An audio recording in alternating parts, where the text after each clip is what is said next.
अस्सलाम वालेकुम, welcome to my channel Ansari's vlog. ये मेरा फर्स्ट टाइम था कि मैंने सोचा क्यों ना मैं पिज़्ज़ा ट्राई करती हूँ। खाया बहुत बार है बट कभी ट्राई नहीं किया, तो सोचा इस बार क्यों ना अपनी एक्सपर्टीज़ को आजमाया जाए, क्योंकि अभी अभी मैं बिल्कुल बिगनर हूँ, लर्न कर रही हूँ हाउ टू कुक। तो सोचा सबसे पहला स्टेप तो पिज़्ज़ा से लेना चाहिए। यहाँ पर मैंने अपना फर्स्ट इनिशिएटिव लिया और चिकन को रेडी किया। चिकन क्विकली रेडी हो चुकी थी क्योंकि मैंने बहुत थोड़ा सा बनाना था, फर्स्ट टाइम ट्राई करना था। मैं रिस्क नहीं ले सकती थी कि कुछ भी बहुत ज़्यादा वेस्ट हो, इसलिए मैंने सारे वो घर के मसाले डाले, चिकन टिक्का पैकेट डाला, थोड़ा सा लेमन डाला और उसको अच्छे से मैंने फ्राई किया। देन चिकन मेरा कुछ मिनटों में अच्छे से रेडी हो गया था।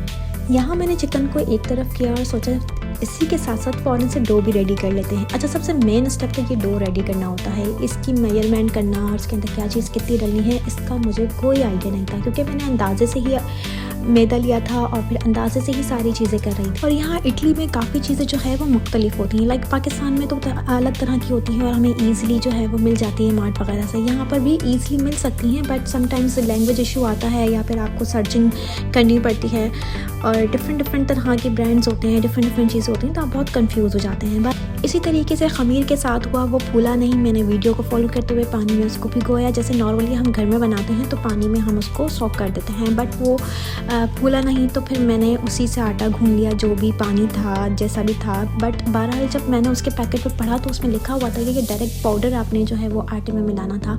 लेकिन लेट्स सी कि हमारी डो का क्या होता है और आगे चल के हमारा ये फर्स्ट एक्सपीरियंस कैसा रहता है। मैंने अच्छी तरीके से प्लेट में उसको ग्रीस कर अपनी डो को बिल्कुल फैला दिया था इक्वली और उसके ऊपर सारी टॉपिंग की।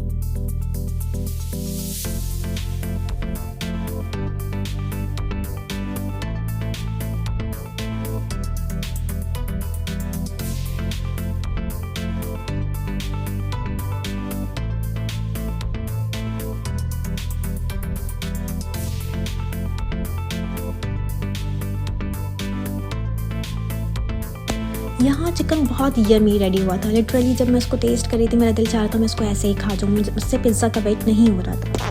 पर बहुत क्विक डिसीजन लिया था पिज़्ज़ा बनाने का, क्योंकि मैं वेदर को देखकर, मूड को देख के चलने वाली लड़की हूँ। हॉस्टल में रहती हूँ, चीज़ें कभी पूरी होती हैं कभी नहीं होती, तो गार्निशिंग की चीज़ें मेरे पास पूरी नहीं थी। जितनी मेरे पास थी मैंने उसको अच्छे से कटिंग किया और ऊपर मैंने उसकी टॉपिंग कर। दूसरी तरफ मैं अपना ओवन जो है वो पहले से ही प्री हीटेड कर चुकी थी, तो वो अच्छे से हीट अप हो चुका था। जैसे ही मैंने इसे अंदर रखा मुझसे वेट नहीं हो रहा था कि like how much time it will take to bake properly. I know the presentation was not good और डो भी थोड़ी कच्ची रह गई थी, लेकिन आप बताएं कि फर्स्ट एक्सपीरियंस के हिसाब से आप इसको कितना रेट करते हैं।